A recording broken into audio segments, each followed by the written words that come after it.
When Evan Hafer founded Black Rifle Coffee Company in 2014, he was roasting and packaging beans himself using a single 1-pound roaster in his garage. Today, the company pushes millions of pounds of coffee through a massive national distribution network. That initial growth was fueled by a highly specific, hyper-loyal customer base. As a veteran-founded company, Black Rifle built its core identity around supporting active-duty military, veterans, and first responders. But building a niche lifestyle brand online is very different from fighting for physical shelf space against legacy food and beverage giants. To survive in the mass market and achieve true scale, Black Rifle is currently attempting a massive operational pivot, moving away from its expensive direct-to-consumer shipping routes to become a highly disciplined, retail-focused machine. The shift is already visible in their revenue streams.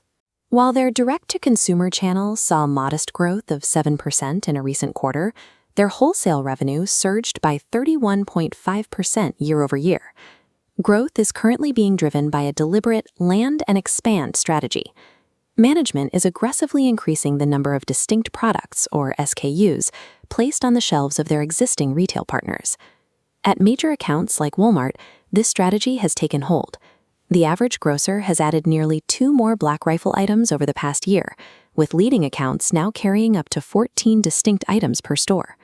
By securing that much physical space, they've captured 9.4% of the bagged coffee market share at their largest retail partner, despite competing against established, decades-old brands.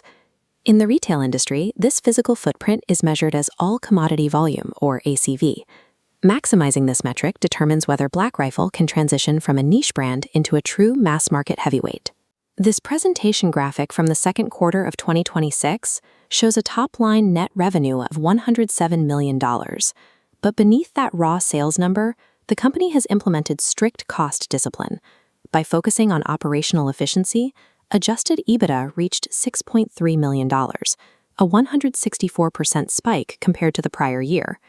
At the same time, supply chain initiatives and productivity improvements have allowed the company to expand its gross margin to 34.1%. They achieved this operational leverage by cutting operating expenses by over 8%, with general and administrative expenses alone dropping 14%. These cuts flipped their free cash flow from a $5 million drain in the prior year to a $6 million gain.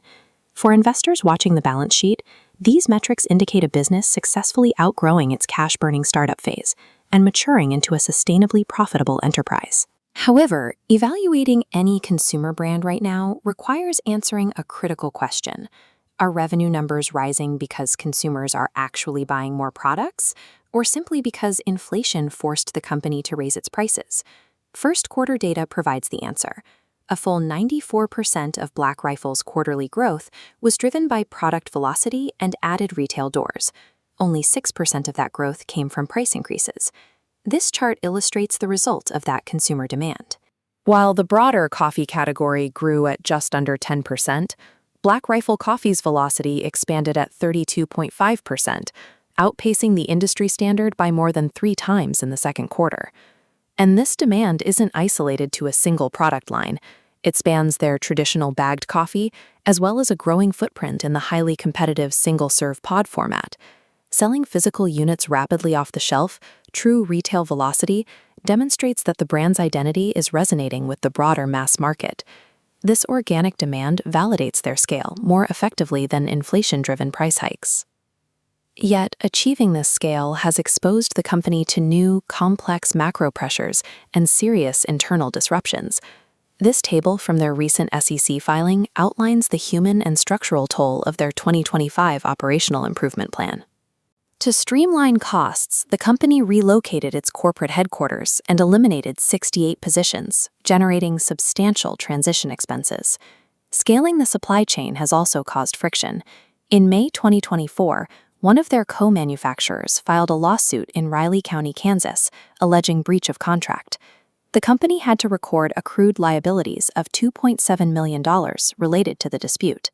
Externally, they are fighting mitred softness in the convenience store channel, which has specifically stalled the momentum of their ready-to-drink beverage segment. Most pressing of all, they face an ongoing compliance warning from the New York Stock Exchange. With shares trading dangerously close to the $1 threshold, the threat of delisting looms over their valuation. While the retail metrics show a booming brand, these internal restructuring costs and legal battles create a severe resource drag that could sabotage the very profitability they just achieved. Black Rifle Coffee Company currently exists in a state of extreme duality.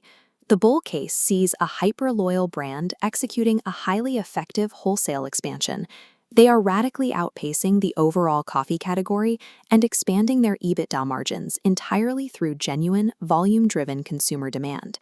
The bear case sees a company navigating a perilous NYSE delisting threat, absorbing the shock of corporate relocations and burning cash on costly legal battles within its own manufacturing network. To their credit, management is issuing highly disciplined forward guidance, intentionally excluding any unrealized wins, and projecting revenue strictly on confirmed retail demand and distribution gains. Black Rifle has permanently outgrown the garage where it started. Its long-term survival now depends on whether its corporate leadership can enforce enough discipline to manage the inherent chaos of mass market scale. So, which path do you think they'll take? Will Black Rifle dominate the grocery aisle or become a casualty of its own rapid expansion? Let us know your thoughts in the comments below. If you found this breakdown helpful, make sure to like this video and subscribe to Stocks Simplified for more deep dives into the market. Please remember that the information in this video is for educational purposes only and does not constitute financial advice. Always do your own research.